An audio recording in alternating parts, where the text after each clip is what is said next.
이 휘슬 소리 내가 왜 알고 있는 거지? 해안가 절벽 위 웅장한 저택의 정원을 맡게 된 정원사. 서유는 흐드러진 장미 넝쿨 사이에서 온몸이 굳어버렸습니다. 입술에 닿은 낡은 나무 휘슬에서 흘러나온 그 기묘한 곡조. 분명 기억에는 없는 소리인데 머리가 아닌 몸이 먼저 반응했습니다. 마치 아주 오래전부터 가슴속 깊이 새겨져 있었던 것처럼요. 대체 서윤에게는 무슨 일이 있었던 걸까요? 20년 전 그 바다는 무엇을 감추고 있는 걸까요? 귀한 시간 내어 경청해 주시는 분들께 감사드립니다. 구독과 좋아요는 여러분께 행복과 건강이 찾아옵니다. 이제 오늘의 이야기 시작합니다. 바다 내음이 코끝을 찌르는 오후였습니다. 깎아지른 절벽 위에 세워진 이 저택은 멀리서 보면 참으로 우아했지만 가까이서 보면 어딘지 모르게 서글픈 구석이 있었습니다. 20년 전 그 지독한 폭풍우가 몰아치던 밤 이후로 이 집의 시간은 멈춰버렸거든요. 건축가 태주는 세상에서 가장 튼튼한 집을 짓는다고 정평이 났지만 정작 제 마음에 무너진 벽은 세우지 못한 채 살아온 사람이었습니다. 그 저택의 정원을 가꾸러 온 서유는 27의 건강한 아가씨였습니다. 은퇴한 등대지기 창석 할아버지 밑에서 자란 서유는 자신이 어디서 왔는지 부모님이 누구인지도 모른 채 바닷바람을 친구 삼아 살아왔지요. 서윤의 목에는 항상 낡은 가죽끈에 매달린 투박한 나무 휘슬이 걸려 있었습니다. 창석 할아버지가 바다에서 서윤을 건져 올렸을 때 고사리 같은 손에 꼭 쥐어져 있었다던 유일한 유품이었지요. 서윤이 땀을 닦으며 잠시 허리를 폈습니다. 흐드러지게 핀 빨간 장미들이 마치 불꽃처럼 타오르고 있었어요.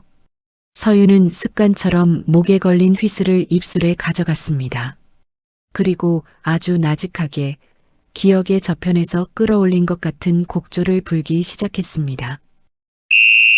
그건 호루라기 소리라기보다는 길 잃은 어린 새가 엄마를 부르는 애달픈 노래 같았습니다. 소리가 정원을 넘어 저택에 열린 창문 안으로 스며들었을 때였습니다. 세상에, 저 소리. 당신 그 휘슬을 어디서? 2층 테라스에서 넋을 놓고 바다를 보던 미네가 비명 같은 소리를 지르며 아래를 내려다보았습니다. 그녀의 손에 들려있던 하얀 찻잔이 바닥으로 떨어져 산산조각이 났습니다. 미네는 신발도 신지 않은 채 맨발로 정원을 가로질러 달려왔습니다. 그녀의 얼굴은 종이처럼 창백했고 눈동자는 무언가에 홀린 듯 파르르 떨리고 있었습니다. 미네는 서윤의 앞에 멈춰서서 거칠게 숨을 몰아쉬었습니다. 그녀의 시선은 서윤의 목에 걸린 나무 휘슬에 고정되어 있었지요. 20년 전 그 차가운 바닷속으로 사라진 어린 딸. 예은이의 목에 태준이 직접 깎아 걸어주었던 바로 그 물건이었습니다. 말해봐요, 어서. 그게 왜 당신 목에 있는 거야? 당신 누구야? 내 딸, 우리 예은이 어디 있어? 미네가 서윤의 어깨를 붙잡고 흔들었습니다. 서윤은 당혹감에 전지 가위를 떨어뜨렸습니다.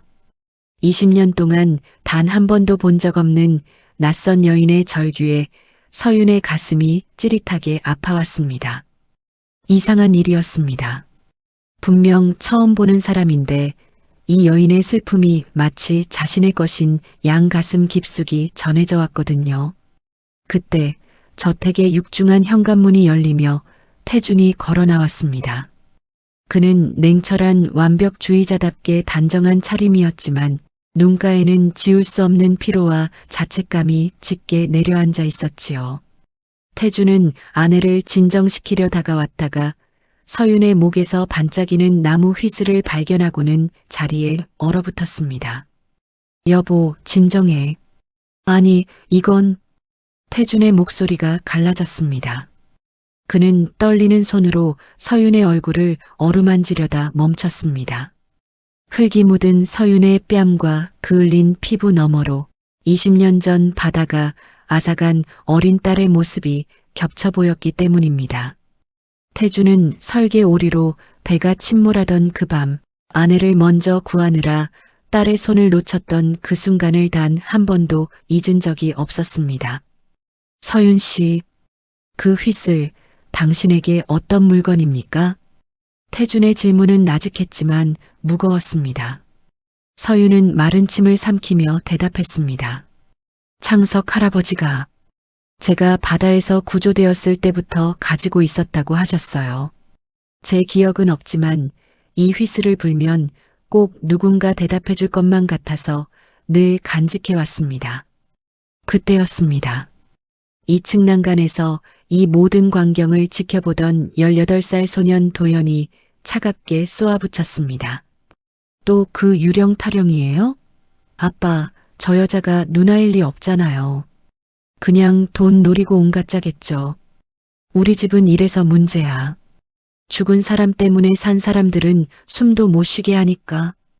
도연은 사고 후 입양된 아들이었습니다. 부모님의 사랑을 독차지하고 싶었지만 늘 죽은 누나의 그림자에 가려져 사랑을 구걸하며 자란 아이였지요. 도연의 날 선말에 태준의 얼굴에 짙은 그늘이 드리워졌습니다. 하지만 서윤은 도연을 원망하지 않았습니다.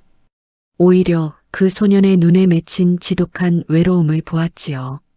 태준은 결국 서윤에게 당분간 정원일을 쉬라고 명령했습니다. 너무나 큰 충격에 마음을 추스를 시간이 필요했던 것이겠지요. 서윤은 쫓겨나듯 저택을 나섰지만 마음 한구석이 텅 빈 것만 같았습니다. 그날 밤 서윤은 등대 아래 작은 집에서 창석 할아버지에게 물었습니다. 할아버지, 나를 처음 바다에서 건졌을 때 정말 이 휘슬 말고는 아무것도 없었어? 할아버지는 담배 파이프를 깊게 빨아들이며 먼 바다를 바라보았습니다. 할아버지의 주름진 손이 미세하게 떨리고 있었습니다.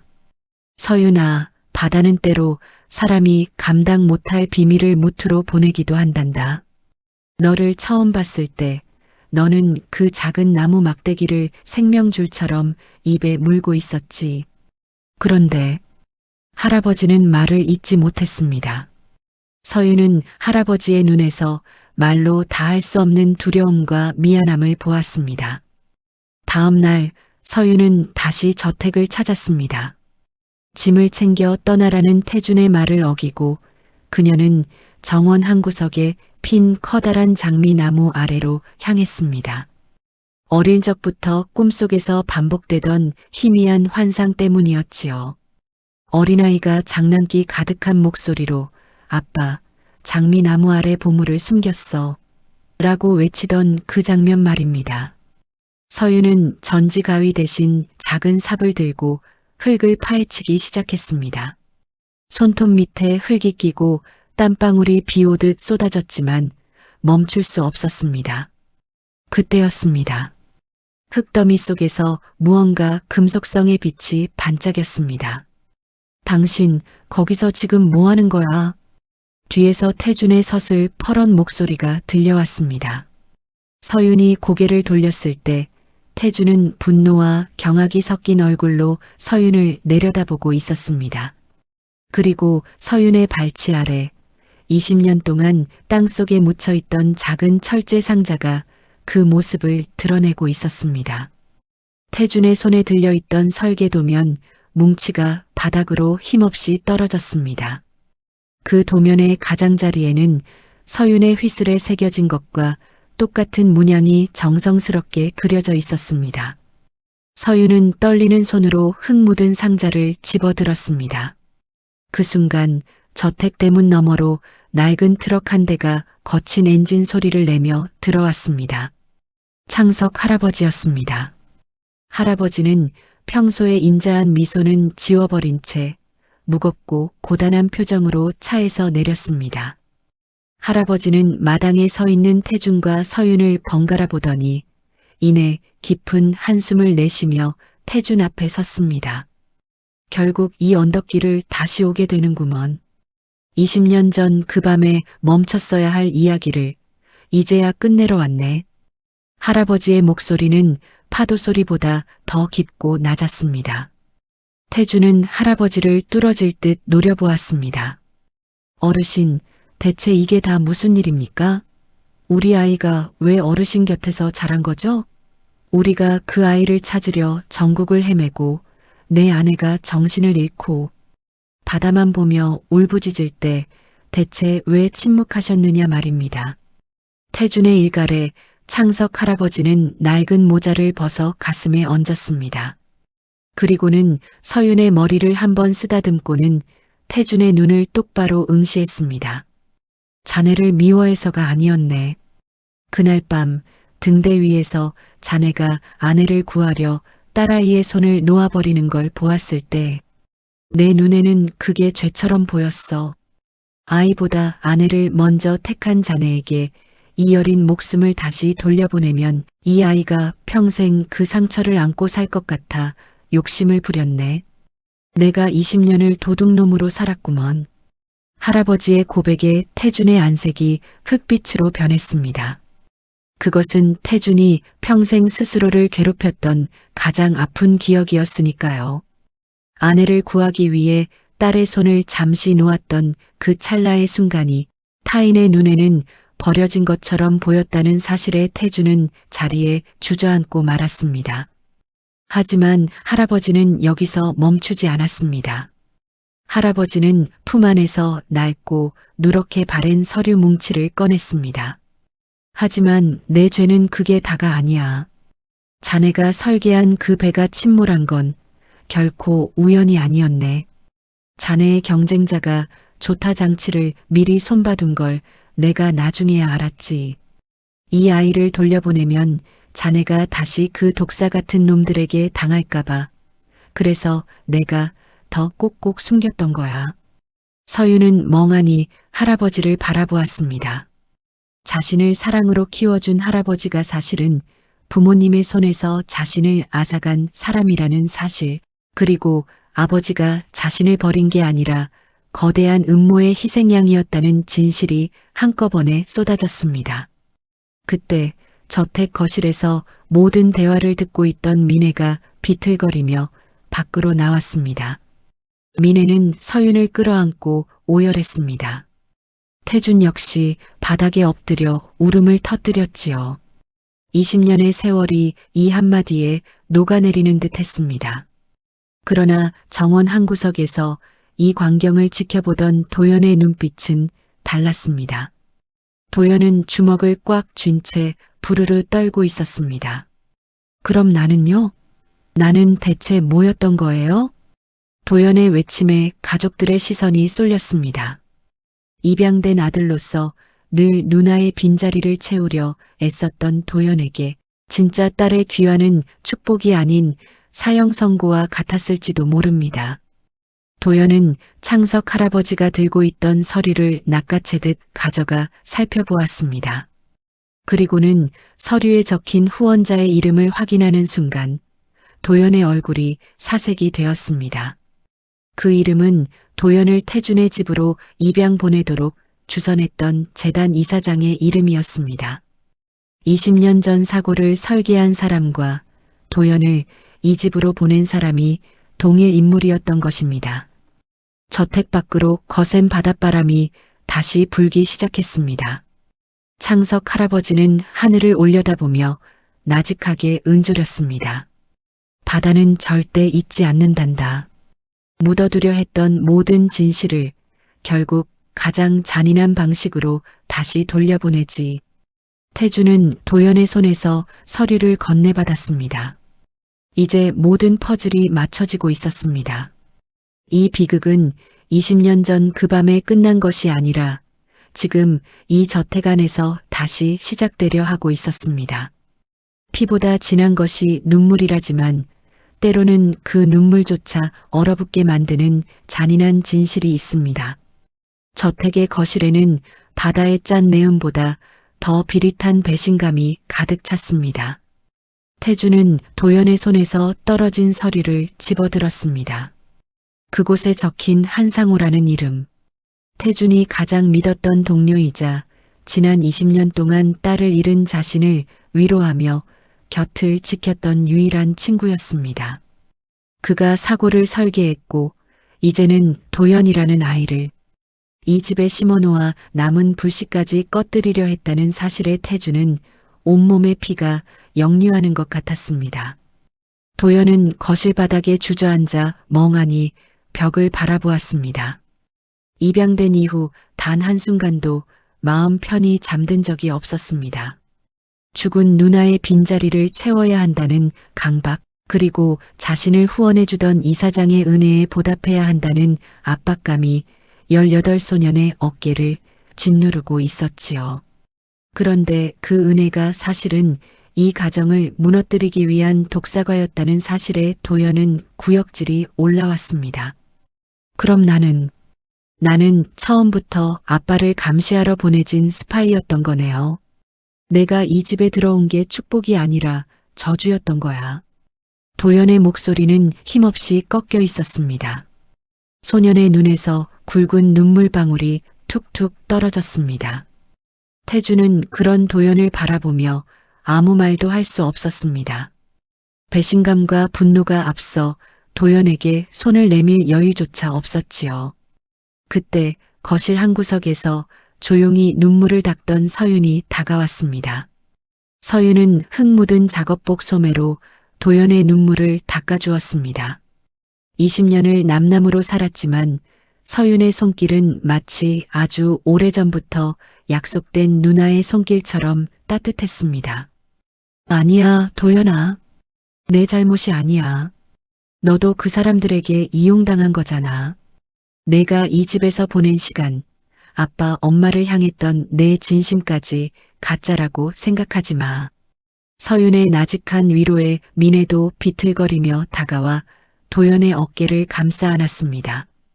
비록 남의 자식으로 데려왔지만 10년 넘게 아들로 키우며 정을 붙였던 아이였습니다.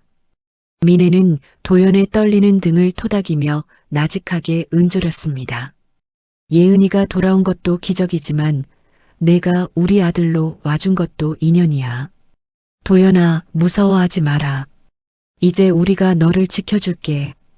가족들이 서로를 부둥켜 안고 슬픔을 나누는 사이 창석 할아버지는 창밖의 어두운 바다를 응시하고 있었습니다. 할아버지는 알고 있었습니다.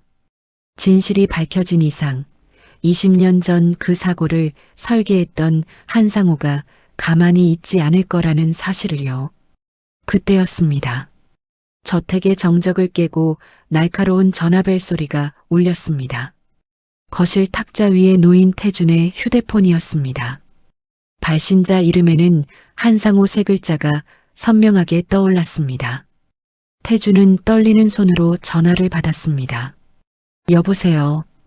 태준의 목소리는 차갑게 식어 있었습니다. 수화기 너머에서는 소름 끼치도록 다정한 목소리가 들려왔습니다. 태준아, 나야. 요즘 집안에 정원사가 새로 왔다며? 솜씨가 좋다고 소문이 자자하길래 나도 한번 가보려고. 지금 저택 입구에 다 왔는데 문 좀 열어주겠나? 태준은 창밖을 보았습니다. 저택의 육중한 철문 앞에 검은색 세단 한 대가 전조등을 켜고 대기하고 있었습니다. 20년 전의 가해자가, 그리고 현재의 파괴자가 성큼 안방까지 발을 들이밀고 있었습니다. 태준은 주먹을 꽉 쥐었습니다. 이제 도망칠 곳은 없었습니다. 딸을 되찾았고 아들을 지켜야 했습니다. 태준은 거실에 있는 가족들을 한 번씩 바라본 뒤 단호한 목소리로 대답했습니다. 그래, 상호야. 마침 너에게 물어볼 게 아주 많았는데 잘 왔구나. 들어와라. 태준이 리모컨 버튼을 누르자 저택의 철문이 서서히 열렸습니다. 검은 세단이 빗물을 튀기며 정원 안으로 미끄러져 들어왔습니다. 창석 할아버지는 서윤의 손을 꼭 잡으며 조용히 속삭였습니다. 서윤아, 아니 예은아. 이제 내가 가진 그 휘슬을 불어야 할 때가 온 것 같구나. 이 집의 어둠을 걷어낼 마지막 신호를 말이다. 서윤은 목에 걸린 나무 휘슬을 손에 쥐었습니다. 거칠고 투박한 나무의 감촉이 손바닥을 타고 전해졌습니다. 20년 전 아빠가 만들어준 이 작은 물건이 이제는 가족을 지키는 유일한 무기가 되어야 했습니다. 세단의 문이 열리고 세련된 정장 차림의 한상우가 우산을 받쳐들고 내렸습니다. 그는 아무것도 모르는 척 인자한 미소를 지으며 현관으로 걸어왔습니다. 하지만 그의 눈은 정원 한 구석, 서윤이 파헤쳐 놓았던 그 장미, 나무 아래의 빈 구덩이를 예리하게 훑고 있었습니다. 한상우가 거실로 들어서는 순간 저택의 모든 불이 일시에 깜빡거렸습니다. 폭풍우가 다시 거세지고 있었습니다. 20년 전 그날처럼 대자연의 거대한 포효가 저택을 휘감았습니다. 태준아, 분위기가 왜 이래? 손님이 왔는데 다들 표정들이 무섭구먼. 상호는 여유롭게 소파에 앉으며 도연을 바라보았습니다. 도연은 증오가 서린 눈으로 그를 노려보았지만 상호는 그저 가벼운 윙크를 보낼 뿐이었습니다. 그 비릿한 웃음 뒤에 숨겨진 칼날이 태준의 목끝까지 다가와 있었습니다. 가장 믿었던 사람의 등 뒤에서 칼날이 비칠 때 그 서늘함은 뼈저린 법입니다. 태준은 한상우가 내뱉은 가식적인 인사를 가만히 듣고만 있었습니다. 한상우는 젖은 코트를 벗어 소파에 걸치더니 아무렇지도 않게 탁자 위에 차를 한 모금 마셨지요. 그의 눈은 여전히 거실에 모인 사람들을 날카롭게 훑고 있었습니다. 특히 창석 할아버지와 서윤, 아니 예은을 보는 그의 눈빛에는 묘한 경계심이 서려 있었습니다. 태준이 천천히 입을 열었습니다. 상호야, 20년 전 그날 밤 기억나니? 내가 내 배의 설계도를 마지막으로 검토해주겠다고 가져갔던 그날 말이야. 한상호의 손이 미세하게 멈췄습니다. 하지만 그는 곧 너털 웃음을 터뜨렸습니다. 갑자기 그 이야기는 왜? 자네가 그 트라우마 때문에 힘든 건 알지만 손님이 왔는데 옛날 이야기만 할 텐가? 태주는 대답 대신 창석 할아버지가 가져온 낡은 서류 뭉치를 한상호의 앞에 던졌습니다. 누렇게 바랜 종이들이 흩어지며 한상호의 서명이 담긴 설계 수정안이 드러났습니다. 한상호의 얼굴에서 웃음기가 순식간에 사라졌습니다. 거실의 공기가 얼어붙었고 오직 벽시계의 초침 소리만이 불길하게 울려 퍼졌습니다. 이게 왜 여기 있지? 이건 분명히 폐기됐을 텐데.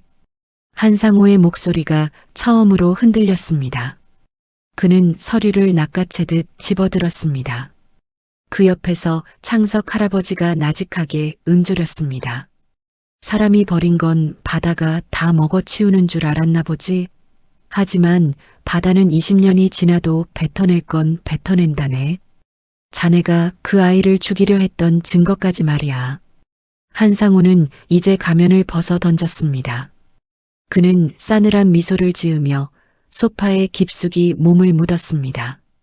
그래, 태준아. 내가 그랬다. 내가 천재 소리를 들으며 모든 영광을 독차지할 때 나는 항상 내 뒤에서 도면이나 그리는 조연이었지. 내가 무너져야 내가 설 자리가 생기니까. 그래서 그 배를 바다에 가라앉혔어. 그런데 내 딸년이 살아 돌아올 줄은 몰랐네. 미네는 한상호의 뻔뻔한 고백에 비명을 지르며 달려들려 했지만 태준이 그녀를 간신히 붙잡았습니다. 한상호는 오히려 도연을 바라보며 조롱 섞인 말을 내뱉었습니다. 도연아, 너도 알지? 내가 이 집에 들어온 이유. 내가 너를 이 집에 보낸 건 이 인간들이 평생 죄책감에 시달리며 내 얼굴에서 죽은 딸의 흔적을 찾게 하려던 거였어. 그런데 내가 진짜 딸을 찾아내다니 넌 정말 쓸모없는 놈이구나. 도연은 고개를 숙인 채 부르르 떨고 있었습니다. 소년의 손에는 어느덧 서윤이 정원 일대 쓰던 작은 전지 가위가 쥐어져 있었습니다. 그 끝이 한상호를 향해 번뜩였습니다. 하지만 그보다 먼저 움직인 건 서윤이었습니다. 서윤은 목에 걸린 나무 휘슬을 입에 물었습니다. 그리고 온 힘을 다해 숨을 불어넣었습니다. 날카롭고 거대한 소리가 저택 안을 휘감았습니다. 한상호는 귀를 막으며 괴로워했습니다. 그 소리는 20년 전 그가 지우려 했던 어린아이의 비명이자 진실이 토해내는 거친 함성이었습니다.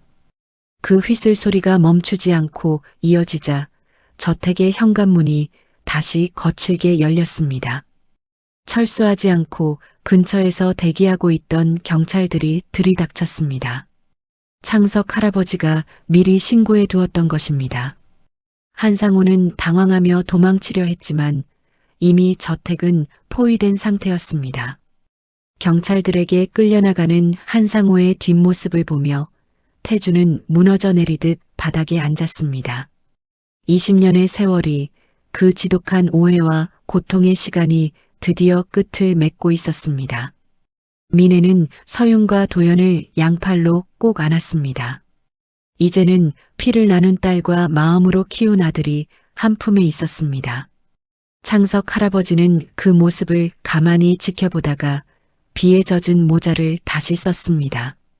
이제 내 소임은 다한 것 같구먼. 서윤아, 아니 예은아. 너는 이제 내 자리로 돌아가거라. 할아버지가 현관으로 걸어가려 하자 서윤이 달려가 할아버지의 낡은 코트 소매를 붙잡았습니다. 할아버지, 어딜 가요? 우리 할아버지는 창석 할아버지뿐인데 엄마 아빠랑 같이 살아요. 우리 다 같이요. 서윤의 간곡한 외침에 할아버지는 멈춰 섰습니다. 태준과 민혜도 할아버지에게 다가가 깊이 머리를 숙였습니다. 20년 전 아이를 데려간 건 잘못이었지만 그 아이를 이토록 건강하고 따뜻하게 키워준 것 또한 할아버지였음을 이제는 인정하게 된 것입니다. 폭풍우가 잦아들고 있었습니다. 저택 너머의 바다는 다시 평온을 되찾은 듯 잔잔한 파도 소리를 내고 있었습니다. 하지만 서윤은 알고 있었습니다. 이제부터가 진짜 시작이라는 것을요. 무너진 저택의 마음을 다시 짓고 상처 입은 가족들의 영혼을 보듬는 일 말입니다. 그때 도연이 서윤의 곁으로 다가와 나직하게 물었습니다. 누나는 왜 그 휘슬 소리를 기억하고 있었던 거야? 할아버지가 가르쳐준 것도 아닌데. 서윤은 목에 걸린 나무 휘슬을 만지작거리며 창밖의 바다를 보았습니다. 기억은 사라져도 사랑받았던 감각은 몸이 잊지 않나 봐. 아빠가 이 휘슬을 만들어줄 때 내 손바닥에 전해졌던 그 온기가 내 심장을 계속 뛰게 했나 봐. 서윤의 말에 태준의 눈시울이 다시 뜨거워졌습니다. 그는 딸의 손을 꼭 잡았습니다. 20년 전 놓쳐버렸던 그 작은 손이 이제는 자라 아빠의 투박한 손을 넉넉히 감싸 안고 있었습니다. 가족들은 창가에 모여서서 밝아오는 새벽바다를 바라보았습니다. 어둠이 걷히고 빛이 차오르는 그 풍경은 마치 그들이 새로 써내려갈 앞날을 축복하는 듯 했습니다. 하지만 그 평화로운 풍경 뒤로 경찰차에 실려가던 한상우가 흘린 마지막 말이 서윤의 귓가에 환청처럼 맴돌았습니다. 이게 끝이라고 생각하지 마라. 바다는 아직 다 돌려준 게 아니니까. 서윤은 휘슬을 꽉 쥐었습니다. 아직 바다가 숨기고 있는 또 다른 비밀이 있는 걸까요? 가장 고요한 바다가 가장 무서운 법입니다. 폭풍이 지나간 뒤의 평화는 마치 거대한 괴물이 다시 입을 벌리기 위해 숨을 고르는 정적과 같으니까요. 모든 것이 제자리를 찾았다고 믿었을 때 저는 깨달았습니다. 바다는 결코 공짜로 무언가를 돌려주지 않는다는 사실을요. 한상우가 경찰차에 실려가고 저택에 다시 아침이 밝았습니다. 밤새 몰아치던 비바람은 거짓말처럼 멎었지만 거실에 남은 가족들의 마음속에는 여전히 축축한 물기가 가득했지요. 태주는 밤새 한숨도 자지 못한 채 서재 창가에서 바다를 응시했습니다. 20년 동안 자신을 짓눌렀던 죄책감의 정체가 친구의 배신이었다는 사실이, 그리고 그 죽은 줄 알았던 딸이 제 발로 걸어 들어왔다는 기적이 아직도 꿈만 같았거든요. 서유는 아침 일찍 정원으로 나갔습니다. 파헤쳐진 장미 나무 아래 20년 만에 세상 밖으로 나온 철제 상자를 다시금 어루만졌지요. 그 안에 든 빛바랜 인형과 편지는 서윤에게 정원사가 아닌 예은이라는 이름을 돌려주었습니다. 그때 뒤에서 인기척이 들렸습니다. 도연이었습니다. 소녀는 어젯밤보다 훨씬 수척해진 얼굴로 서윤의 곁에 섰습니다. 누나, 정말 미안해. 내가 이 집에 있는 것 자체가 누나한테는 상처였을 텐데. 나는 아무것도 모르고. 도연의 목소리가 바르르 떨렸습니다. 서윤은 삽을 내려놓고 도연의 차가운 손을 맞잡았습니다. 도연아, 어제 엄마가 한 말 잊었어? 너는 누군가의 대신이 아니라 그 지옥 같은 시간 속에서 우리 부모님을 버티게 해준 구원이었어. 내가 없었다면 엄마 아빠는 벌써 무너졌을지도 몰라. 서윤의 따뜻한 말에도 도연은 고개를 들지 못했습니다. 한상우가 남기고 간 바다는 아직 다 돌려준 게 아니다라는 말이 가시처럼 도연의 가슴에 박혀 있었기 때문입니다. 그 말은 단순히 악인의 저주였을까요? 아니면 정말 우리가 모르는 또 다른 비극이 남았다는 예고였을까요? 그때 저택 안에서 미네의 다급한 목소리가 들려왔습니다. 서윤과 도연이 급히 거실로 뛰어들어가니 창석 할아버지가 낡은 트럭에서 커다란 나무 괴짝 하나를 내리고 있었습니다. 할아버지는 땀을 닦으며 태준과 미네를 향해 엄숙한 표정을 지었습니다. 어젯밤에 한상우 그놈이 하는 소리를 듣고 나도 결심했네. 20년 동안 내 등대 밑바닥에 숨겨두었던 바다가 내게 맡긴 마지막 유물을 이제는 주인에게 돌려줘야겠어. 할아버지가 괴짝의 뚜껑을 열자 그 안에서 낡은 가죽 가방 하나가 모습을 드러냈습니다. 그것은 20년 전 침몰했던 유람선의 캡틴이 가지고 있던 기록 가방이었습니다. 태주는 떨리는 손으로 가방 안을 뒤졌습니다. 축축하게 젖었다가 말라붙어 딱딱해진 종이들 사이에서 태주는 믿기지 않는 서류 한 장을 발견했습니다. 그것은 배가 침몰하기 직전 누군가 긴급하게 작성한 목격 진술서였습니다. 거기에는 조타 장치를 고장 내던 범인의 인상착의가 적혀 있었는데 그 이름 옆에 적힌 서명은 한상우가 아니었습니다. 태준의 손이 눈에 띄게 떨리기 시작했습니다. 이럴 수가. 한상우가 아니었어? 상우는 그저 누군가의 지시를 받은 심부름꾼이었단 말인가? 서류의 끝에 적힌 진짜 배우의 이름. 그것은 태준의 건축사무소를 후원하던 거대 기업의 총수이자 미네의 친정 식구와도 연결된 인물이었습니다. 20년 전의 사고는 단순히 태준을 무너뜨리려는 경쟁자의 질투가 아니라 기업의 이권을 위해 태준의 설계를 희생양으로 삼으려던 거대한 음모였던 것입니다. 더 충격적인 사실은 가방 깊숙한 곳에서 나온 한 장의 사진이었습니다. 사진 속에는 젊은 시절의 미네와 그녀의 곁에서 환하게 웃고 있는 낯선 여인이 있었습니다. 미네는 그 사진을 보자마자 비명을 지르며 입을 틀어막았습니다. 이 사람은 20년 전 내 비서였던 정이잖아요. 그날 배에서 우리 예은이를 끝까지 보호하겠다며 안고 달려갔던. 사진 뒷면에는 짧은 메모가 적혀 있었습니다. 예은이는 무사합니다. 하지만 누군가 우리를 뒤쫓고 있어요. 이 아이를 지키기 위해 나는 바다로 뛰어듭니다. 미네는 그 자리에 주저앉아 통곡했습니다. 예은이가 무사히 살아남아 창석 할아버지에게 구조될 수 있었던 것은 자신의 목숨을 바쳐 아이를 끝까지 감싸 안았던 그 헌신적인 여인 덕분이었던 것입니다. 그리고 그 여인은 바로 도연의 생모였습니다. 도연은 멍하니 사진 속 여인을 바라보았습니다.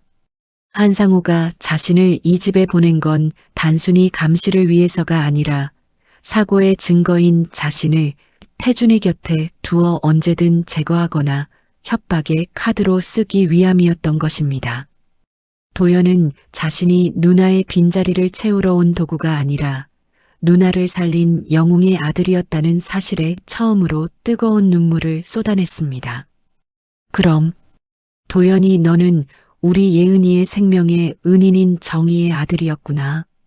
태주는 도연을 으스러지도록 끌어안았습니다. 이제 도연은 이방인이 아니었습니다. 20년 전에 비극이 맺어준 피보다 진한 인연으로 묶인 진짜 아들이었습니다. 서윤 역시 도연의 손을 꼭 잡으며 고개를 끄덕였습니다. 이제 이 집의 거실에는 더 이상 의심이나 소외감은 없었습니다. 그로부터 며칠이 흘렀습니다. 저택은 예전보다 훨씬 분주해졌습니다. 태주는 20년 전의 진실을 세상에 밝히기 위해 재심을 준비했고 창석 할아버지는 등대를 정리하고 정식으로 이 저택의 식구가 되었습니다. 서윤은 예은이라는 이름을 되찾았지만 여전히 식구들을 위해 정원을 가꾸는 것을 멈추지 않았지요. 어느 맑은 오후 서윤은 도연과 함께 장미나무 아래 벤치에 앉았습니다. 목에 걸린 나무 휘슬을 만지작거리던 서윤이 나직하게 물었습니다. 도연아, 너는 이제 꿈속에서 누나 유령 안 봐도 되겠어? 도연은 맑게 웃으며 대답했습니다. 응, 이제 유령 같은 건 없어. 내 옆에는 나를 지켜준 진짜 누나가 있으니까. 두 남매의 웃음소리가 정원을 가득 채웠습니다. 멀리서 파도 소리가 들려왔지만 이제 그 소리는 위협적인 포효가 아니라 가족들의 이야기를 들어주는 조용히 수다를 떠는 소리처럼 들렸습니다. 하지만 그 평화로운 순간 저택 대문 앞에 낯선 검은 양복을 입은 사내들이 나타났습니다. 그들의 손에는 법원에서 보낸 듯한 서류 봉투가 들려 있었고 사내들 중 가장 앞장선 남자가 차가운 목소리로 태준을 찾았습니다.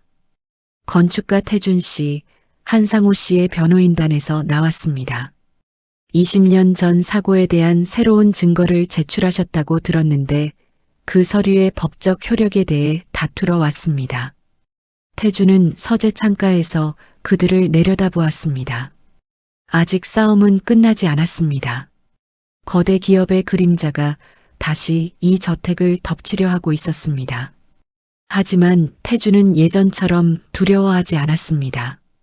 그의 곁에는 이제 잃어버렸던 딸과 용감한 아들, 그리고 진실을 지켜준 노인이 함께하고 있었으니까요.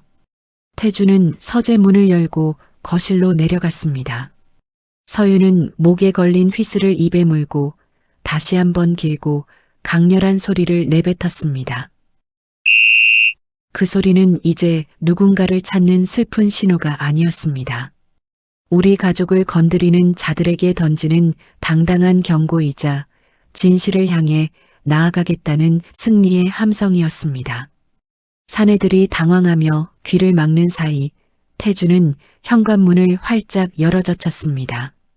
밝은 태양이 거실 안으로 쏟아져 들어왔고 그 빛 속에서 5명의 가족은 당당하게 어깨를 맞대고 섰습니다. 그런데 그 사내들 뒤편 멀리 떨어진 가로수 아래에서 한 여인이 모자를 깊게 눌러쓴 채 이 광경을 지켜보고 있었습니다. 그녀의 손목에는 사고 당시 정희가 차고 있었다던 낡은 시계와 똑같은 것이 채워져 있었지요. 그녀는 나직하게 읊조렸습니다. 드디어 예은이가 돌아왔구나. 그녀의 정체는 무엇일까요? 죽었다고 믿었던 정의가 살아 돌아온 것일까요? 아니면 또 다른 비밀을 품은 누군가일까요? 평생 죽었다고 믿었던 사람이 눈앞에 나타날 때 우리는 그것을 기적이라 부르기도 하고 때로는 두려운 운명이라 부르기도 합니다. 20년 전 그 차가운 바다가 모든 것을 삼켰다고 생각했는데 수평선 너머에서 밀려온 것은 죽음이 아니라 살아있는 진실의 숨결이었습니다. 저택의 대문 앞을 지키던 검은 양복의 사내들은 태준의 단호한 기세에 눌려 잠시 주춤했습니다. 태준은 더 이상 20년 전에 나약하고 자책감에 빠진 건축가가 아니었습니다. 그는 이제 잃어버린 딸을 되찾았고 자신을 지켜준 아들을 품에 안은 이 집의 진정한 주인으로서 서 있었습니다.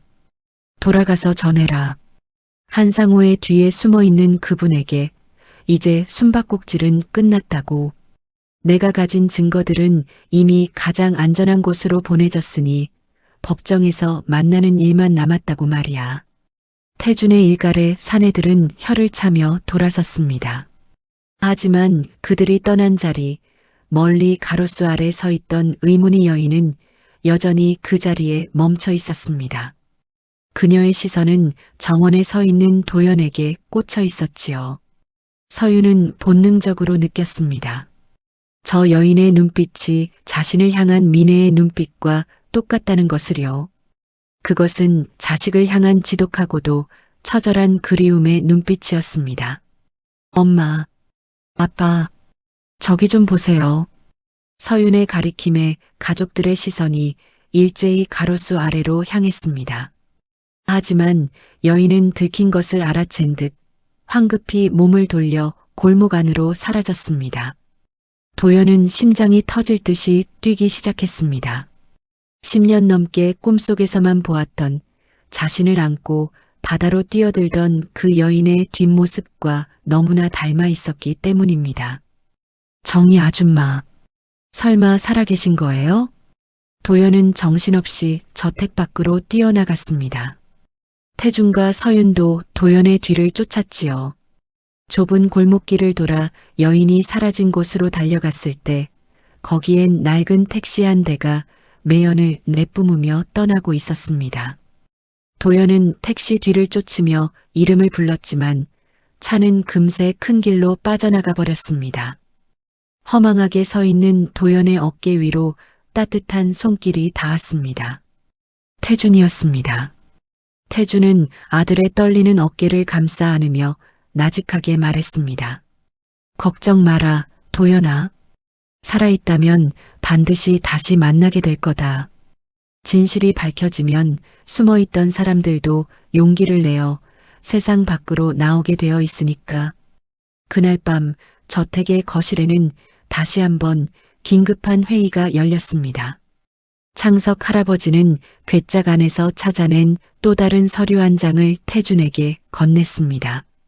그것은 20년 전 사고 직후 어느 작은 섬의 어부가 작성한 구조 기록이었습니다. 내가 예은이를 데리고 떠난 뒤에 그 섬에서 또 다른 생존자가 발견됐다는 소문을 들었었네. 젊은 여자가 아이를 안고 떠내려왔는데 아이는 사라지고 여자만 간신히 목숨을 건졌다는 이야기였지. 그 여자가 바로 도연이의 생모 정이었던 모양이야. 기록에 따르면 정이는 사고 후 기억을 잃은 채로 수년간 섬에서 지냈고 기억이 돌아온 뒤에는 기업의 위협을 피해 이름을 바꾸고 숨어 살았던 것으로 보였습니다.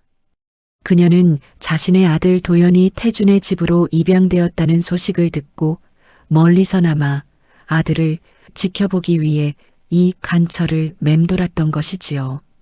서윤은 20년 전 자신을 살려준 여인이 살아있을지도 모른다는 희망에 가슴이 벅차올랐습니다.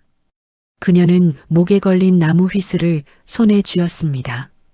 아빠, 이 휘슬 소리가 정희 아줌마에게도 닿을 수 있을까요?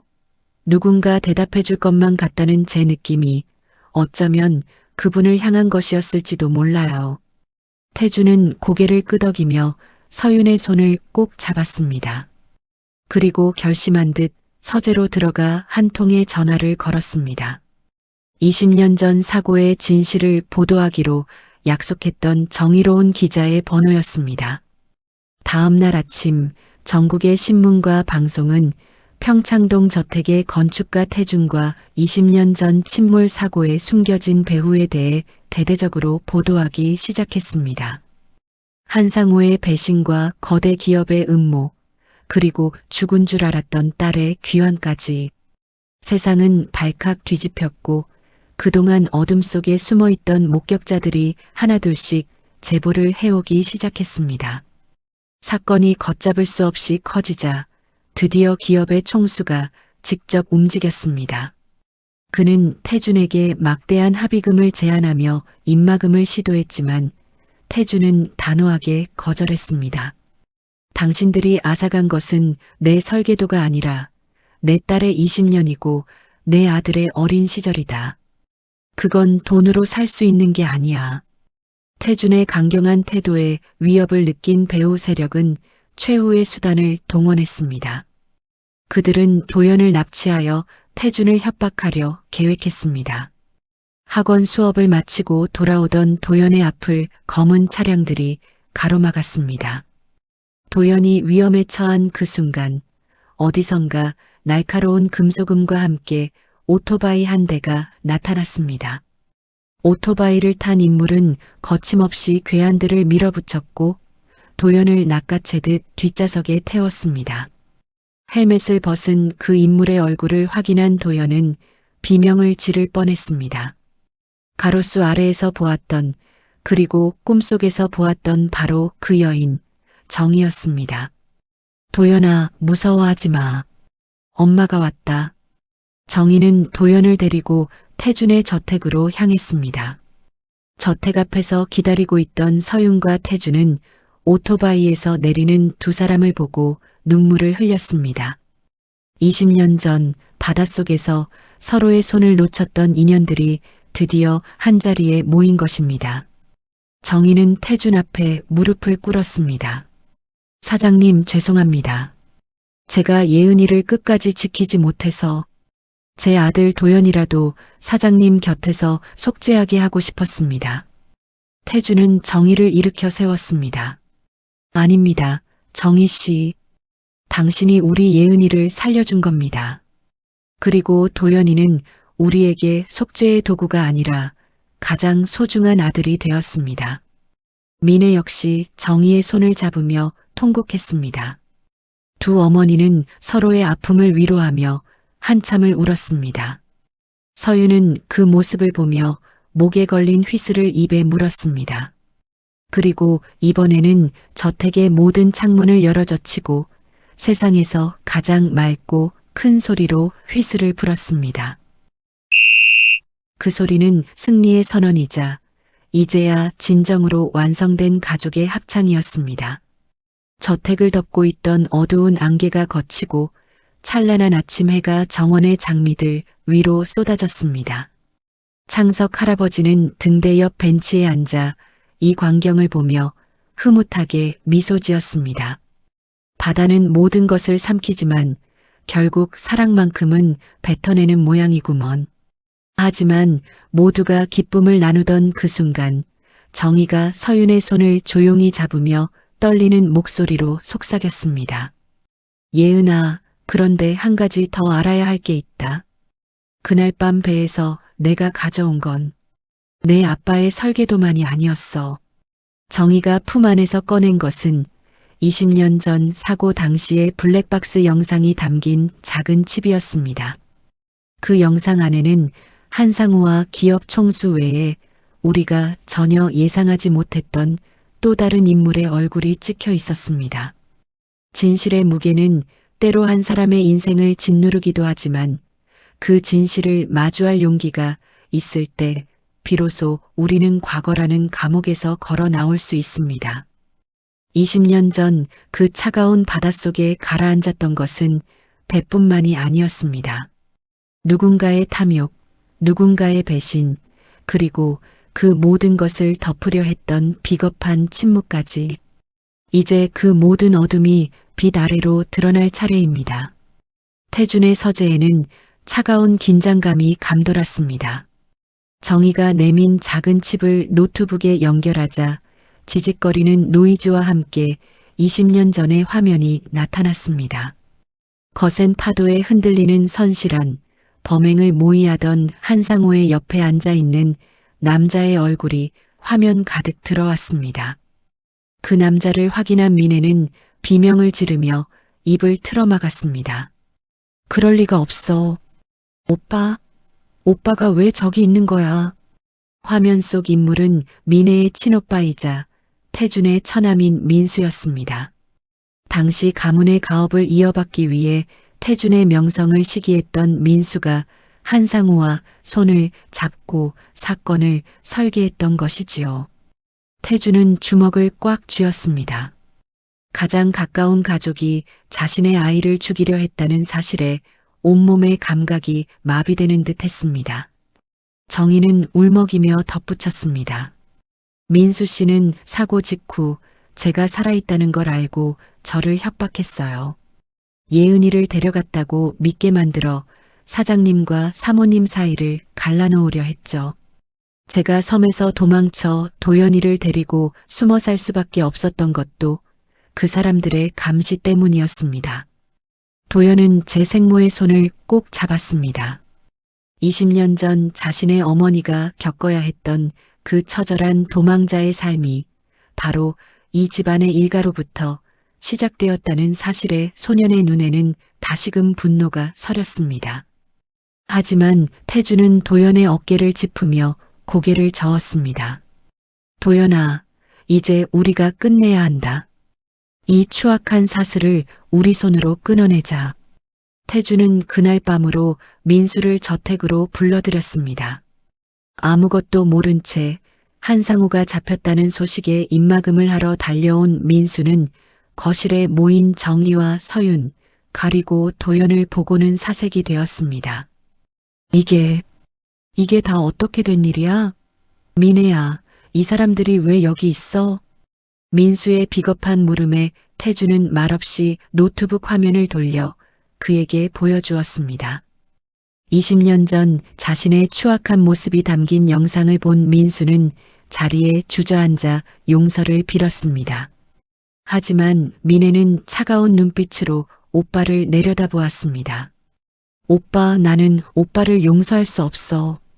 우리 예은이의 20년을, 정희 언니의 20년을, 그리고 우리 도연이가 겪어야 했던 그 외로움을 오빠가 어떻게 갚을 건데? 이제 법의 심판을 받아. 그게 오빠가 인간으로서 할 수 있는 마지막 예의야. 저택 밖으로 다시 한번 사이렌 소리가 울려 퍼졌습니다. 한상호에 이어 사건의 진범인 민수까지 연행되었습니다. 20년 전 그 차가운 바다에서 시작된 비극이 마침내 마침표를 찍는 순간이었습니다. 사건이 모두 해결된 뒤 저택에는 비로소 진짜 평화가 찾아왔습니다. 태준은 자신의 건축사무소를 정리하고 서윤과 도연 그리고 정희와 창석 할아버지까지 모두 함께 지낼 수 있는 새로운 집을 설계하기 시작했습니다. 이번에는 누군가를 보여주기 위한 화려한 성이 아니라 가족의 온기가 구석구석 스며드는 따뜻한 보금자리였지요. 서윤은 여전히 정원 가꾸기를 멈추지 않았습니다. 이제 그녀는 정원사 서윤이기도 했고 딸 예은이기도 했습니다. 흙을 만지고 꽃을 피우는 일은 그녀가 잃어버렸던 20년의 시간을 현재의 행복으로 채워가는 과정이었습니다. 어느 햇살 좋은 오후 온 가족이 정원의 장미나무 아래 모였습니다. 민혜는 정희와 나란히 앉아 차를 마시고 태준은 창석 할아버지와 바둑을 두었습니다. 도연은 서윤의 옆에서 꽃나무 이름을 외우며 장난을 쳤지요. 서윤은 목에 걸린 나무 휘슬을 만지작거리다 조용히 입에 물었습니다. 그리고 이번에는 아주 부드럽고 맑은 소리를 냈습니다. 그 소리는 더 이상 누군가를 부르는 애달픈 신호도 적을 향한 경고도 아니었습니다. 그것은 지금 이 순간의 행복을 노래하는 축제와도 같았습니다. 아빠, 엄마, 이 휘슬 소리 들려요? 이제 바다가 우리에게 미안하다고 사과하는 것 같아요. 서윤의 말에 태준과 민혜는 딸의 손을 꼭 잡았습니다. 20년 전 놓쳤던 그 작은 손들이 모여 이제는 커다란 원을 이루고 있었습니다. 창석 할아버지는 그 모습을 보며 껄껄 웃음을 터뜨렸습니다. 그래, 이제야 바다가 제 할 일을 다 했구먼. 모든 것을 제자리에 돌려놓았으니 말이야. 바람을 타고 날아온 휘슬 소리는 저택 너머 넓은 바다로 향했습니다. 한때는 모든 것을 앗아간 공포의 대상이었던 그 푸른 물결이 이제는 가족들의 웃음소리를 영원히 간직해줄 평화로운 안식처가 되었습니다. 서윤은 하늘을 올려다보았습니다. 구름 사이로 쏟아지는 눈부신 햇살이 마치 20년 동안 고생 많았다고 이제는 마음껏 행복해지라고 말해주는 것만 같았습니다. 서윤은 휘슬을 꽉 쥐며 속으로 다짐했습니다.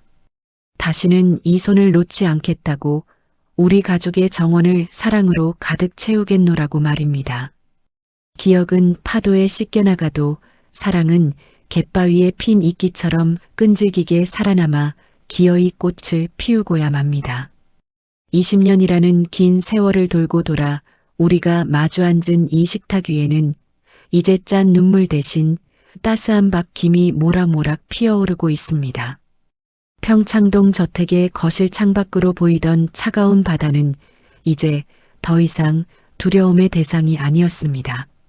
태주는 설계를 마친 새 집의 도면을 식탁 위에 펼쳐놓았지요. 그 집의 이름은 윤술재라고 지었습니다. 햇빛이나 달빛에 비치어 반짝이는 잔물결이라는 뜻처럼 우리 가족의 남은 생이 반짝이길 바라는 마음을 담았지요. 태주는 도면의 중심에 아주 특별한 공간을 만들었습니다. 바로 창석 할아버지가 평생을 지켰던 등대 모양을 본뜬 작은 서재와 정혜 씨가 마음 편히 쉴 수 있는 별채였지요. 예은아, 아니 서윤아. 내가 가꾸는 정원은 이 집의 가장 낮은 곳에서 시작해 가장 높은 곳까지 이어질 거란다. 내가 심은 꽃들이 우리 집을 단단하게 붙잡아 주겠지.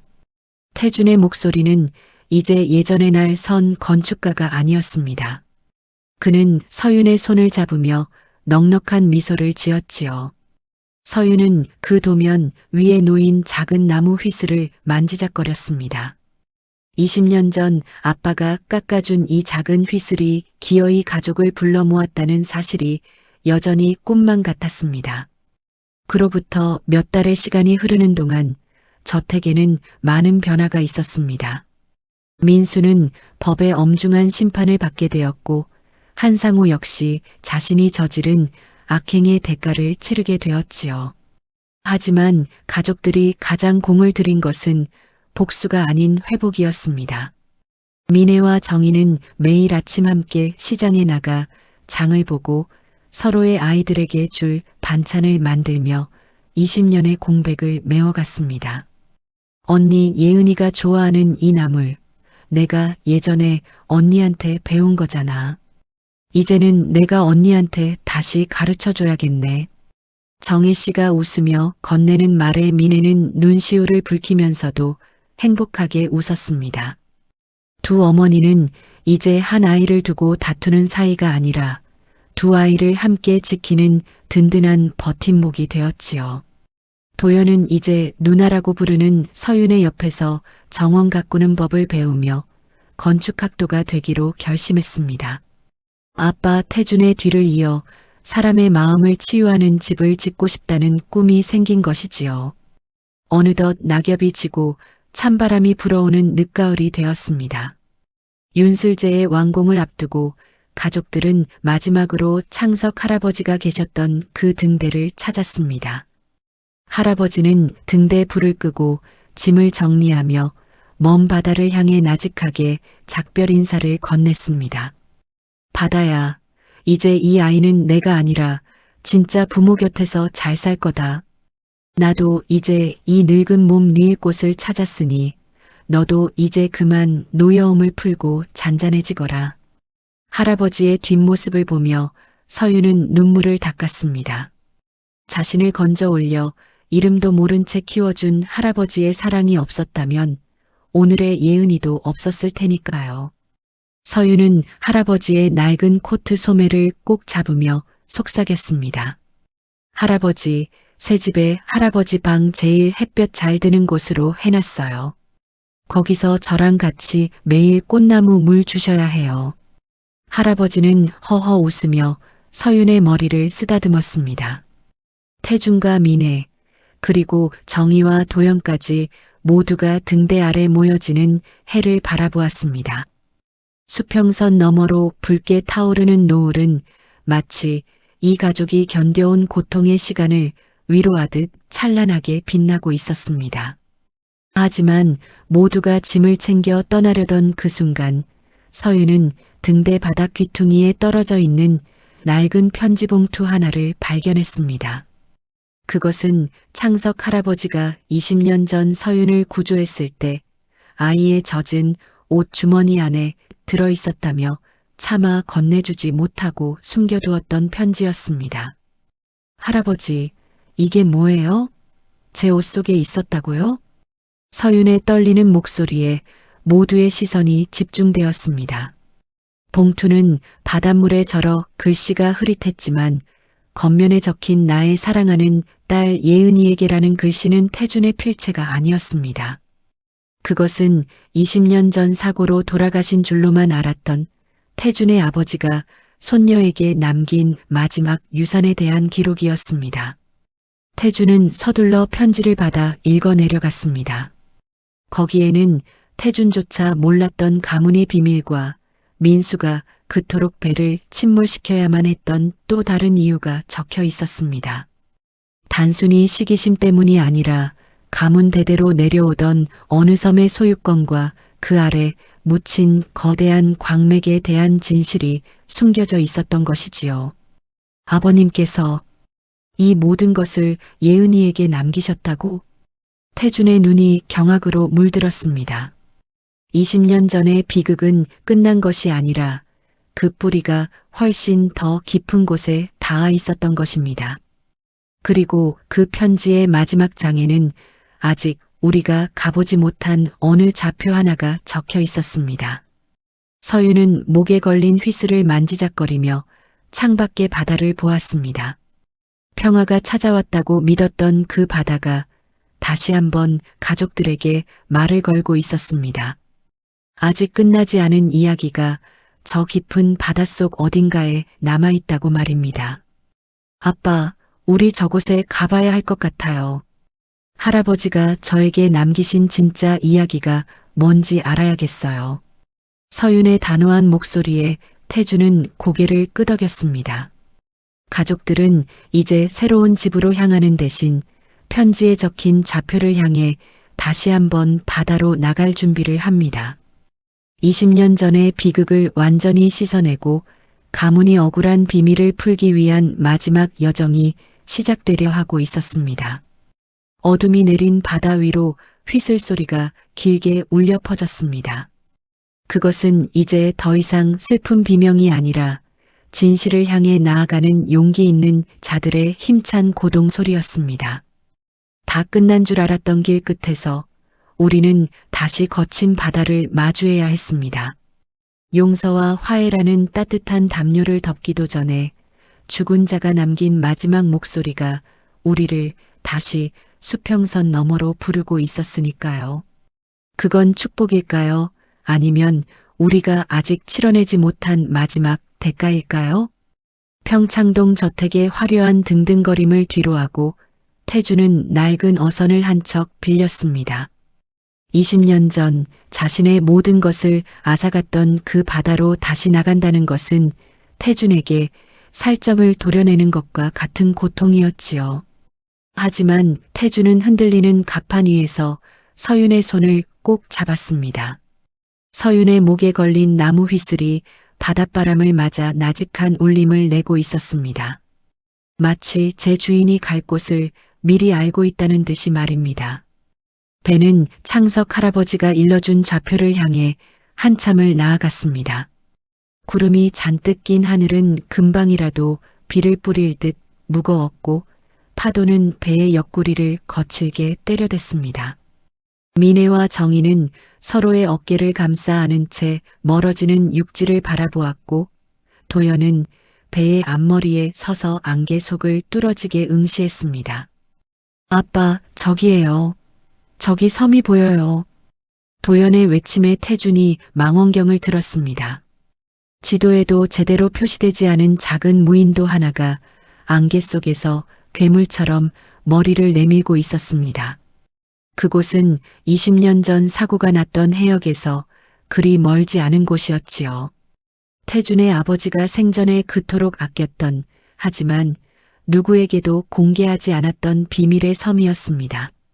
섬에 발을 내딛자 비릿한 바다 냄새와 함께 오랫동안 사람의 발길이 닿지 않은 눅눅한 흙냄새가 코를 찔렀습니다.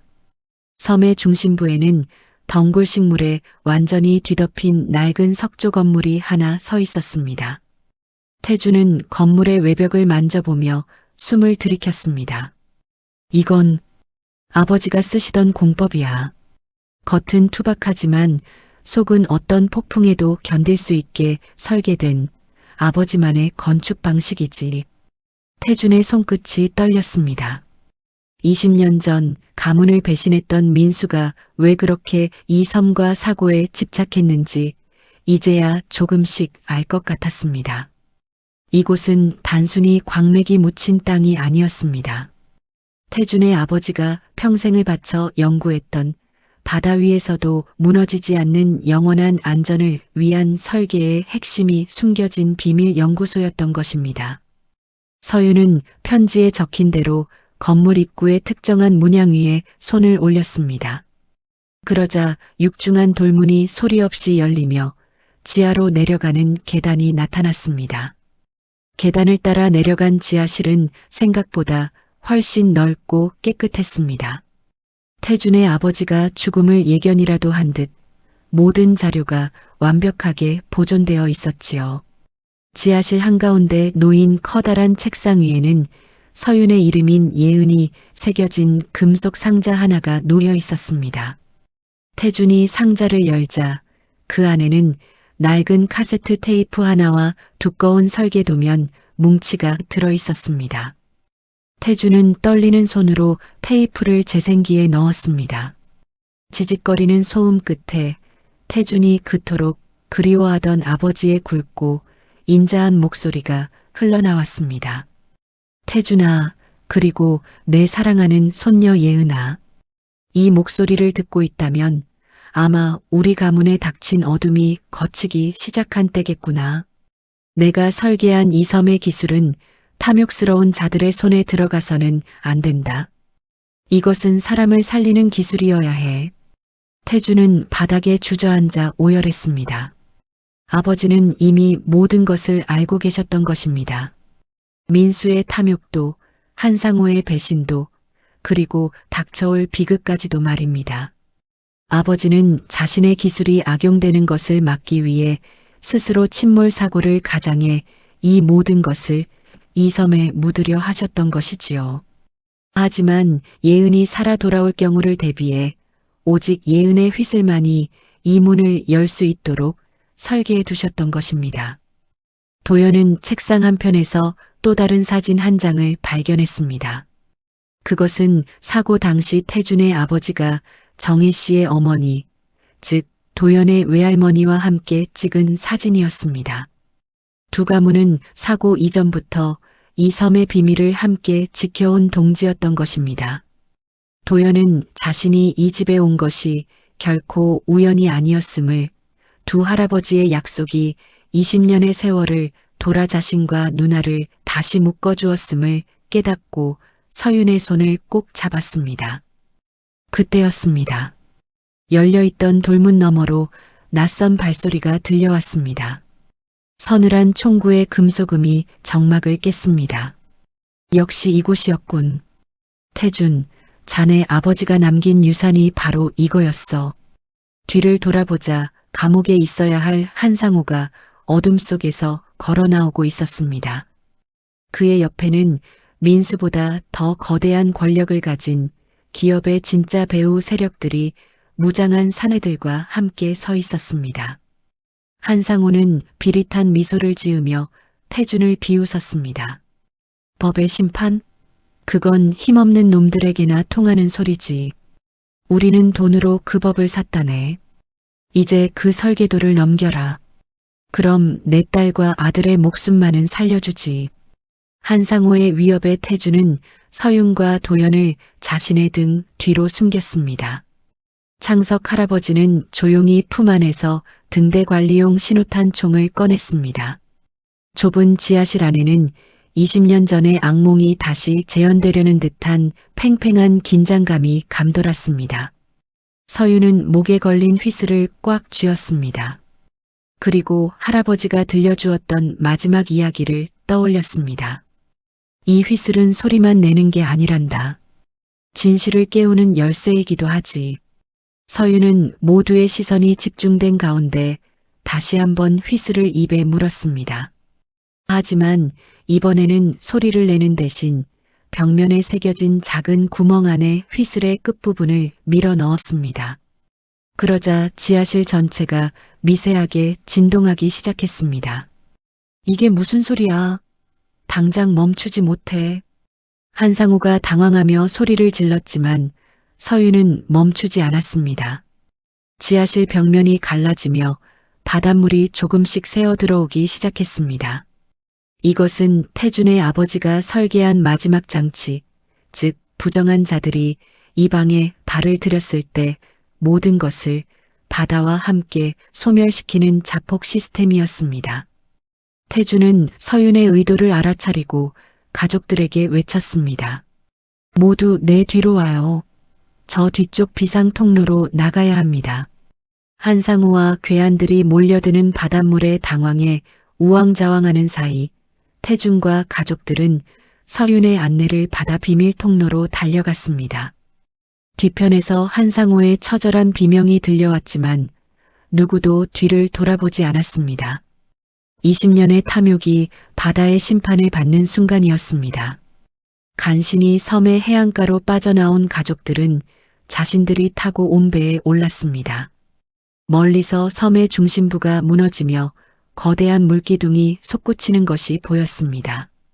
태준의 아버지가 평생을 바친 기술은 그렇게 바다의 품으로 돌아갔지만 그 핵심은 이미 태준의 머릿속과 서윤의 가슴 속에 깊이 새겨졌습니다. 안개가 걷히고 구름 사이로 한 줄기 빛이 내려와 배를 비추었습니다. 서윤은 이제 가벼워진 마음으로 목에 걸린 휘슬을 만지작거렸습니다. 더 이상 바다는 공포의 대상도 비밀의 무덤도 아니었습니다. 아빠, 이제 정말 끝난 거죠? 서윤의 물음에 태준은 딸의 어깨를 감싸 안으며 멀리 수평선을 바라보았습니다. 그래, 예은아. 이제야 우리 아버님도 정희 씨의 어머니도 편히 쉬실 수 있을 거다. 그리고 우리는 이제 진짜 우리 집으로 가는 거야. 배는 잔잔해진 파도를 가르며 육지를 향해 나아갔습니다. 20년 전의 슬픔은 파도에 씻겨 내려갔고 남은 것은 서로의 체온을 나누는 5명의 가족뿐이었습니다. 저택으로 돌아가면 서윤이 가꾼 정원의 장미들이 그들을 환하게 반겨줄 것입니다. 살아있다는 건 때로 기적보다 더 아픈 일일지도 모릅니다. 하지만 그 아픔을 함께 나눌 누군가가 곁에 있다면 그건 세상에서 가장 아름다운 축복이 되겠지요. 20년 전 그 차가운 바다가 우리를 갈라놓았을 때 저는 사랑조차 차갑게 식어버린 줄로만 알았습니다. 하지만 돌아온 딸의 손을 잡고 보니 그 긴 세월 동안 우리를 버티게 한 건 원망이 아니라 다시 만날 거라는 희미한 온기였습니다. 섬이 무너져 내리는 굉음을 뒤로하고 가족들을 태운 배는 무사히 육지에 닿았습니다. 태준은 배에서 내리자마자 흙을 밟고 서서 깊은 숨을 몰아쉬었습니다. 이제야 비로소 지옥 같던 20년의 긴 항해가 끝났음을 온몸으로 느꼈지요. 민혜는 딸 예은과 아들 도연의 손을 양쪽에 꼭 쥐고 놓지 않았습니다. 마치 잠시라도 힘을 빼면 다시 파도가 덮쳐올까봐 겁이 나는 사람처럼요. 그로부터 몇 달의 시간이 흘렀습니다. 계절은 다시 돌아 어느덧 만물이 소생하는 눈부신 봄이 찾아왔지요. 평창동 저택, 아니 이제는 윤슬제라는 이름이 붙은 그들의 보금자리 정원에는 서윤이 정성껏 가꾼 꽃들이 저마다의 색깔을 뽐내며 피어올랐습니다. 20년 전 예은이 보물을 숨겼던 그 장미나무 아래에는 이제 가족들이 함께 앉아 쉴 수 있는 넉넉한 벤치가 놓였습니다. 태주는 더 이상 차가운 도면 앞에 홀로 앉아 밤을 지새우지 않습니다. 그는 이제 도연과 함께 정원의 낡은 분수대를 고치고 창석 할아버지가 편히 쉴 수 있는 흔들의자를 직접 만듭니다. 설계의 완벽함에 집착하던 건축가 태주는 사라졌고 사랑하는 사람들을 위해 못질을 하는 평범하고 따뜻한 아버지가 그 자리를 대신했습니다. 아빠, 도연이가 이 꽃 이름 자꾸 틀려요. 건축 공부하기 전에 식물 공부부터 해야겠어. 서윤의 맑은 웃음소리가 정원에 가득 찼습니다. 도연은 쑥스러운 듯 극적이며 누나의 옆에서 화분에 물을 주었지요. 정희 씨는 주방에서 각 구운 빵 냄새를 풍기며 나왔고 미네는 그녀와 나란히 앉아 갓 짜낸 주스를 컵에 따랐습니다. 두 어머니 사이에는 이제 말하지 않아도 통하는 깊은 신뢰와 우정이 켜켜이 쌓여 있었습니다. 창석 할아버지는 등대 모양으로 지어진 서재의 발코니에 앉아 멀리 반짝이는 바다를 바라보며 파이프 담배를 입에 물었습니다. 할아버지는 이제 바다를 보며 죄책감을 느끼지 않습니다. 대신 그 넓은 바다가 예은이를 자신에게 보내주었던 그날의 기적에 감사하며 남은 여생을 가족이라는 울타리 안에서 평온하게 보내고 있었지요. 서윤은 작업복 주머니에서 낡은 나무 휘슬을 꺼냈습니다. 한때는 슬픈 비명이었고 또 한때는 위험한 신호였던 이 작은 물건. 서윤은 휘슬을 입에 대고 아주 조심스럽게 숨을 불어넣었습니다. 그 소리는 이제 누군가를 애타게 찾는 소리가 아니었습니다. 나 여기 있어요. 우리 여기 함께 있어요. 라고 세상에 알리는 가장 평화로운 화음이었습니다. 그 소리를 들은 태중과 미네가 고개를 들어 서윤을 바라보며 환하게 웃었습니다. 도연도 정희 씨도 할아버지도 모두가 그 휘슬 소리에 맞춰 고개를 끄덕였지요. 저택 너머의 수평선은 그 어느 때보다 잔잔했습니다. 20년 전의 비극은 깊은 바닷속으로 가라앉아 이제는 보이지 않는 퇴적물이 되었고 그 위로 새로운 생명의 물결이 쉼없이 밀려오고 있었습니다. 서윤은 깨달았습니다. 진정한 정원은 흙 위에만 지어지는 것이 아니라 서로의 상처를 보듬어주는 사람들의 마음속에 지어지는 것이라는 사실을요. 어둠이 내리기 시작한 정원에 하나둘 조명이 켜졌습니다. 5 식구가 식탁에 모여 앉아 서로의 빈 잔을 채워주며 저녁 식사를 시작했습니다. 창밖으로는 봄밤의 향기가 밀려들었고 거실 한편에 걸린 가족 사진 속 5사람은 세상에서 가장 행복한 얼굴로 이 순간을 영원히 기록하고 있었습니다. 하지만 모두가 잠든 깊은 밤, 서윤은 문득 잠에서 깨어 창밖을 보았습니다. 정원 한 구석, 달빛이 비치는 장미나무 아래에 낯선 그림자 하나가 서 있는 것을 발견했지요. 그 그림자는 서윤과 눈이 마주치자 나직하게 휘파람을 불었습니다. 서윤이 가진 휘슬 소리와 똑같은 그 곡조를 말입니다. 서윤은 심장이 멈추는 것 같은 충격을 느꼈습니다. 20년 전 사고에서 돌아가신 줄로만 알았던 할아버지가 남긴 편지, 그리고 그 편지에 적혀있던 또 다른 이름. 설마 이 모든 이야기의 뒤편에 우리가 아직 보지 못한 또 다른 가족이 남아있는 걸까요?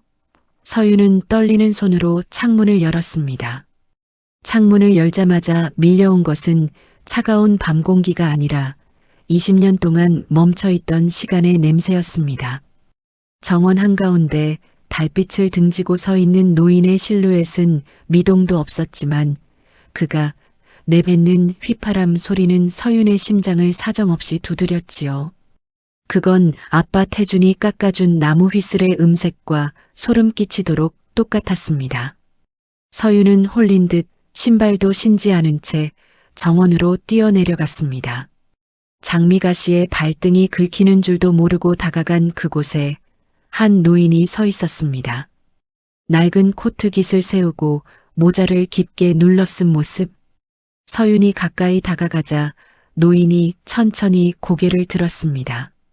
달빛 아래 드러난 노인의 얼굴은 태준의 서재에 걸려있던 할아버지의 젊은 시절 사진에서 주름만 몇 겹 더해진 바로 그 얼굴이었습니다. 할아버지.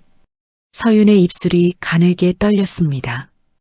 20년 전 사고로 돌아가신 줄로만 알았던 이 모든 비극의 시작이자 끝이었던 태준의 아버지였습니다. 노인은 주름진 손을 내밀어 서윤의 뺨을 조심스럽게 어루만졌습니다. 거칠고 투박한 손길이었지만 그 안에는 바다보다 더 깊은 회한과 사랑이 담겨 있었지요. 예은아, 장미나무 아래 보물은 잘 찾아냈느냐? 노인의 목소리는 갈라진 논바닥처럼 메말라 있었지만 그 안에 담긴 다정함은 서윤의 기억 한 구석에 잠들어 있던 어린 시절의 온기를 단번에 깨워놓았습니다. 서윤은 그 자리에 주저앉아 노인의 무릎을 껴안고 울음을 터뜨렸습니다. 죽음조차 갈라놓지 못한 핏줄의 끌림은 논리로 설명할 수 없는 기적이었지요. 소란스러운 소리에 잠에서 깬 태준과 미애가 거실불을 켜고 정원으로 달려나왔습니다. 태준은 자신의 눈앞에 서 있는 아버지를 보고는 자리에 얼어붙고 말았습니다. 20년 동안 제사상을 차리고 길마다 바다를 보며 울부짖었던 자신의 아버지가 살아 돌아온 것이니까요. 아버지, 정말 아버지신가요? 어떻게 살아계셨던 겁니까? 태준은 아버지를 부둥켜 안고 어린아이처럼 목 놓아 울었습니다. 노인은 아들의 등을 토닥이며 지난 20년의 세월을 짧은 한숨으로 뱉어냈습니다. 사고 당시 아버지는 배후 세력의 음모를 눈치채고 스스로 바다에 몸을 던져 죽음을 가장했던 것이었습니다. 자신이 살아있으면 태준과 예은이 끝까지 위험에 처할 것을 알았기에 그는 스스로 유령이 되어 어둠 속에서 가족을 지켜보며 살아왔던 것이지요.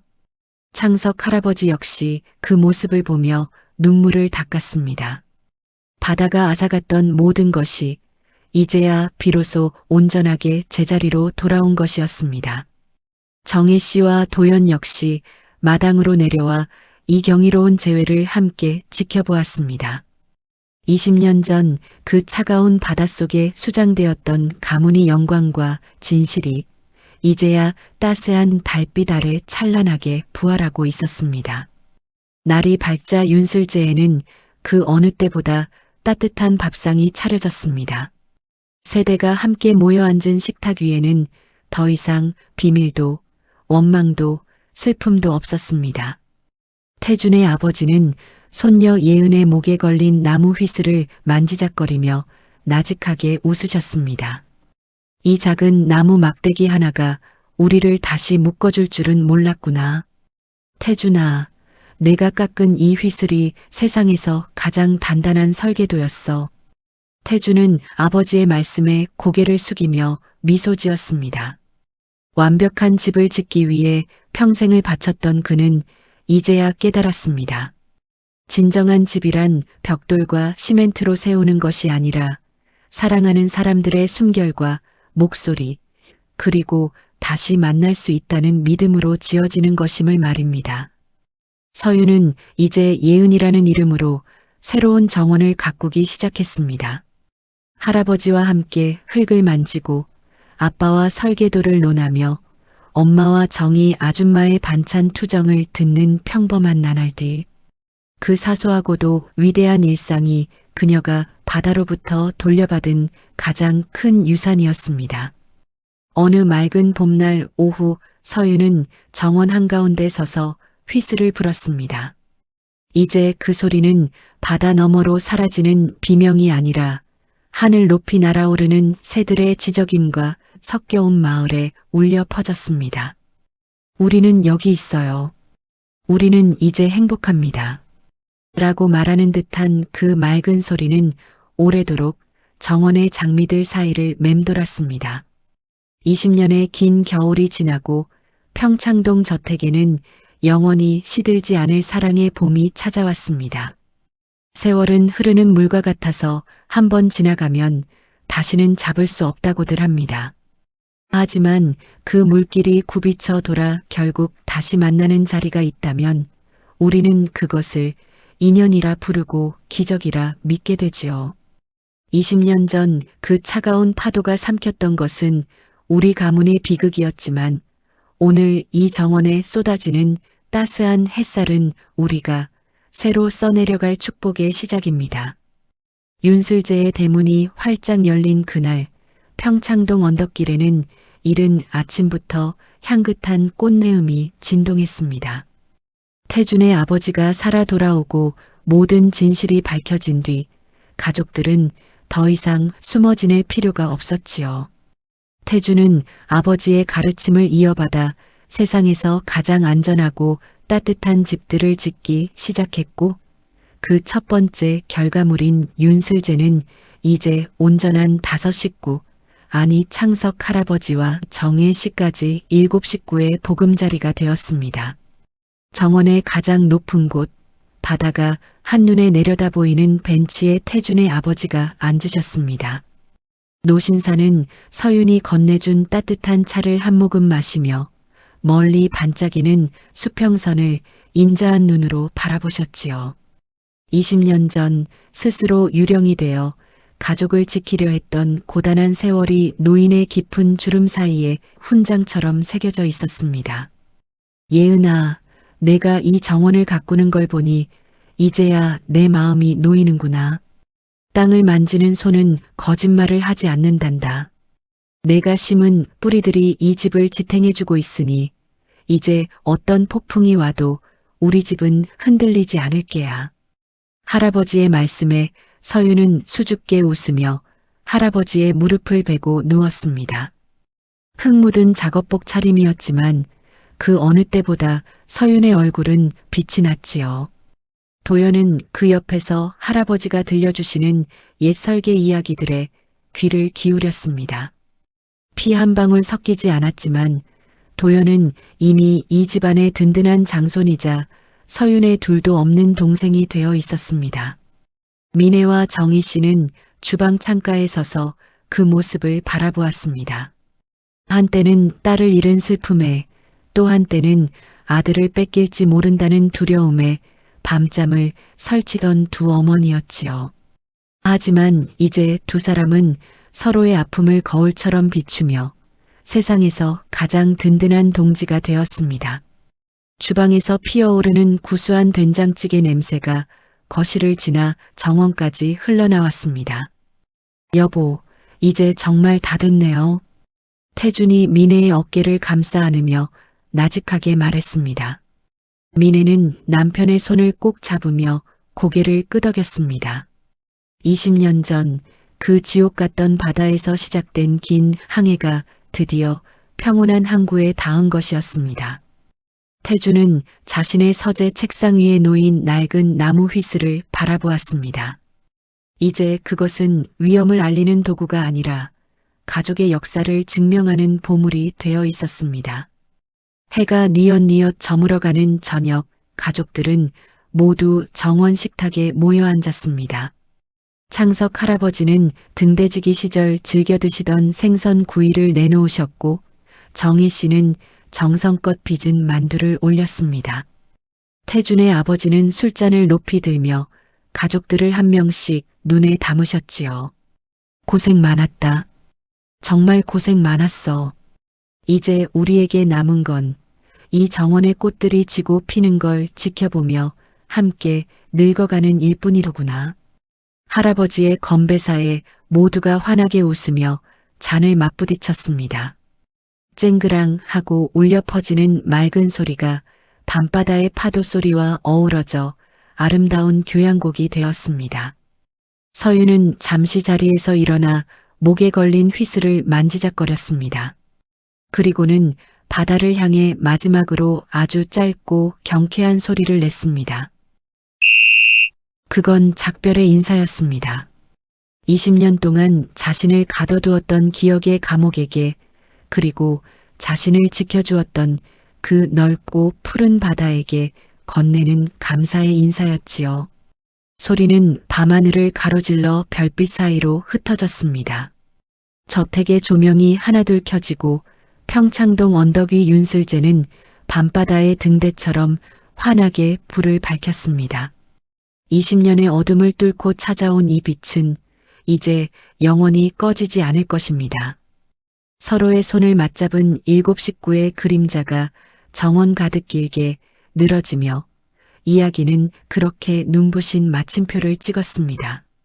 오늘의 이야기가 작은 울림을 드렸다면 구독과 좋아요를 눌러주세요. 감사합니다.